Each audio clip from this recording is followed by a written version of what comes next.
Desde os primórdios do cristianismo, uma questão instigante ecoa entre estudiosos da religião, antropólogos e curiosos do mundo espiritual. Seriam os santos católicos, na verdade, versões cristianizadas de antigos deuses pagãos? Essa hipótese, embora polêmica, ganha força à medida que investigamos as origens das devoções populares, as transformações culturais ao longo dos séculos e a forma como o cristianismo se expandiu, não eliminando totalmente os antigos cultos, mas muitas vezes os absorvendo, transformando e disfarçando. O cristianismo nasceu em um ambiente já saturado de práticas religiosas politeístas. O Império Romano, onde a nova religião começou a se expandir com força, era um verdadeiro mosaico de crenças. Cada povo conquistado tinha seus próprios deuses, seus ritos, seus festivais. Havia deuses romanos, gregos, egípcios, celtas, germânicos.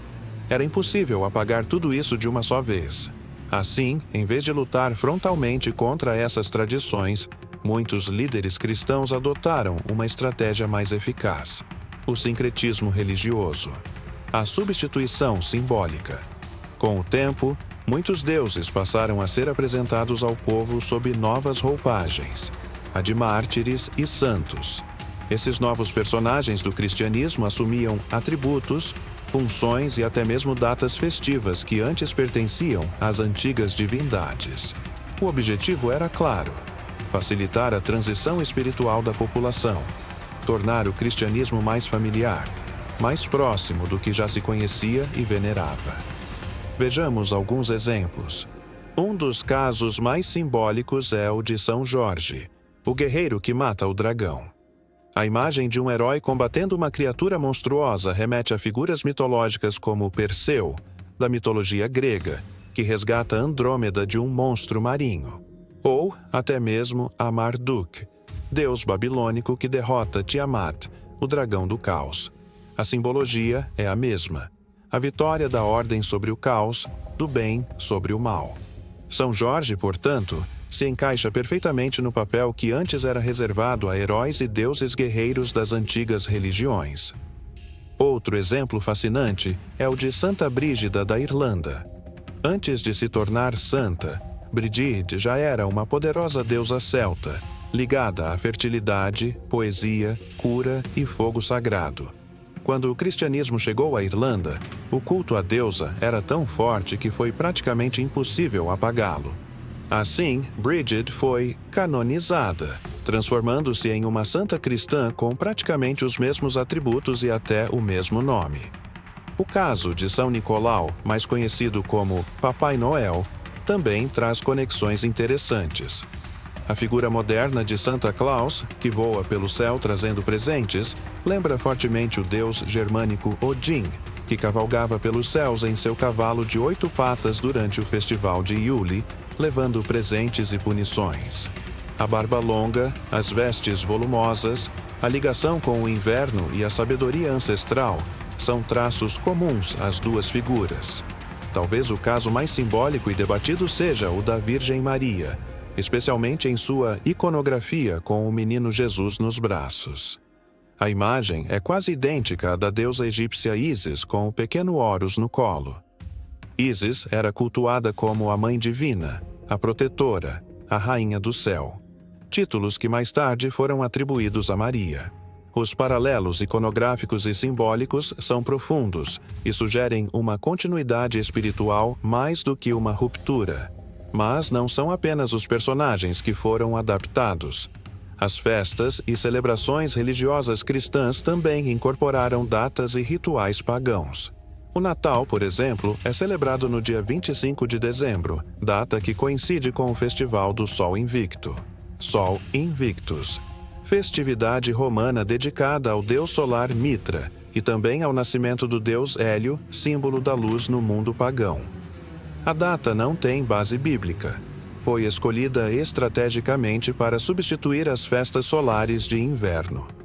Outro exemplo marcante é o Dia de Todos os Santos, comemorado em 1º de novembro. Essa data coincide com o festival celta Samhain, uma celebração dos mortos e da virada do ano espiritual, marcada por fogueiras, fantasias e a crença no enfraquecimento da barreira entre os mundos dos vivos e dos mortos. Não é coincidência que o Dia das Bruxas, ou Halloween, anteceda essa festa cristã. Mais uma vez, a Igreja transformou uma prática pagã em uma tradição cristã para facilitar a aceitação popular. Além disso, as romarias, procissões e promessas feitas a santos lembram muito os antigos rituais de oferendas e peregrinações aos deuses. A intercessão dos santos diante de Deus, ou seja, o apelo a intermediários entre os humanos e o divino, é uma ideia herdada diretamente do mundo politeísta. As pessoas não falavam diretamente com o Deus Supremo, Júpiter, Zeus ou Yahweh, mas com figuras acessíveis, humanas, próximas, que compreendiam seus sofrimentos. Os santos preencheram esse mesmo papel. Em muitas culturas, esse sincretismo é ainda mais explícito. No Brasil, por exemplo, a mistura entre o catolicismo e as religiões afro-brasileiras gerou uma fusão clara.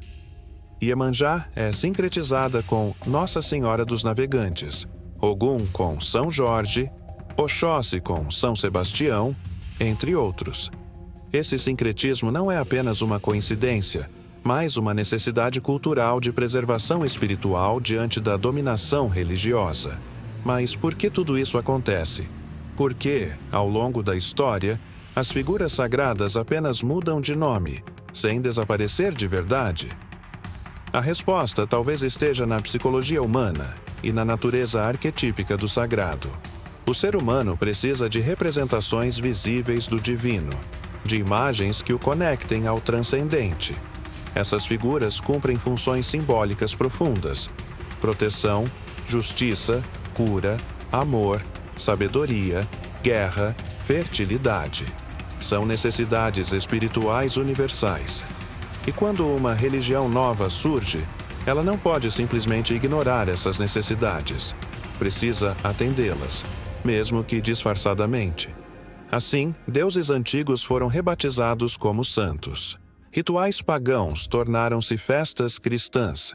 Templos foram transformados em igrejas. E o politeísmo foi absorvido por um monoteísmo que, na prática, manteve muitos de seus elementos anteriores.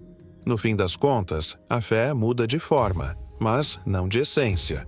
O nome muda, a roupagem muda, mas a função simbólica permanece. Aquilo que o povo venerava como divindade continuou sendo venerado, agora como santo. É possível, portanto, que os antigos deuses nunca tenham realmente desaparecido. Talvez apenas tenham se adaptado. Talvez tenham trocado os nomes pagãos por nomes cristãos. Talvez estejam entre nós ainda hoje, nos altares das igrejas, nas imagens das procissões, nas promessas feitas com fé e devoção. E diante dessa perspectiva, surge uma pergunta inevitável: os santos são manifestações do divino cristão? Ou seriam, na verdade, os antigos deuses agora com novas vestes?